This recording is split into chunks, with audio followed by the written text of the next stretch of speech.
So I just listened to the verse drop by Zingah on his latest song Ilondolo featuring Muchin and also Lo-Fi. And I must say, congrats to him for returning to the hip-hop scene in terms of him making music again.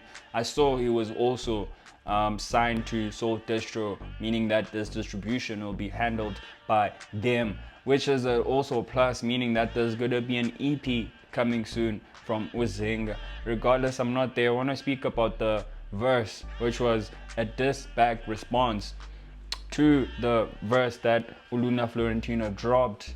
When was it? 10 months ago?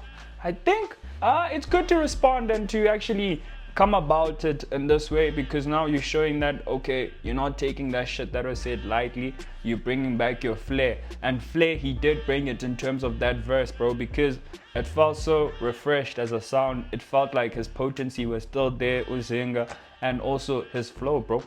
He's flowing through it, all of it. He's also addressing Nota there, a young jab at him as well, which I appreciate the fact that, okay, you're actually addressing this shit. Even though we thought we wouldn't hear it eventually, but you did, which is props to that. And also, I like the verse from Lo-Fi, and shout out to Mochin, running this city like I'm Grealish.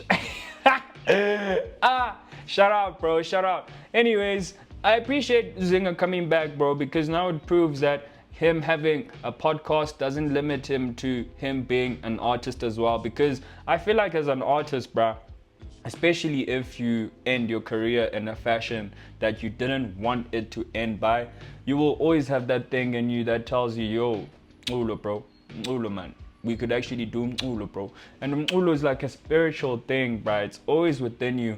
You'll go around asking artists, like, why did they start music? And they'll tell you they started music while they were still a fetus, bro. That's how Ulo is so connected with them. And Ulo, if you decide to leave it in a manner that you didn't want it to end like, you will obviously want to come back and actually just resurrect your career. And I think it was way too early for Zingah to actually just stop making music for me.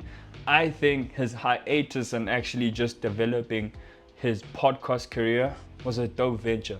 But you can have numerous ventures while within Mculo, bro. And now he has proven that I am still a musician. I still have music within me. And if I come back to Mculo without actually addressing the shit that was said, it's just not a good move for me overall. And I'm glad that he did that, and I'm excited to see what other songs and joints Zingah will drop. That Ilondolo verse was actually really dope, bro.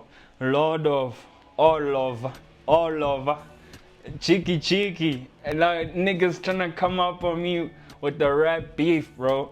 And then he also has jabs to Unota, bro, which is also really warranted from Zingah, because Nota has been talking real shit about Zingah. Even in his podcast, Zingah did mention the fact that he doesn't like the fact that Nota is always talking shit about him.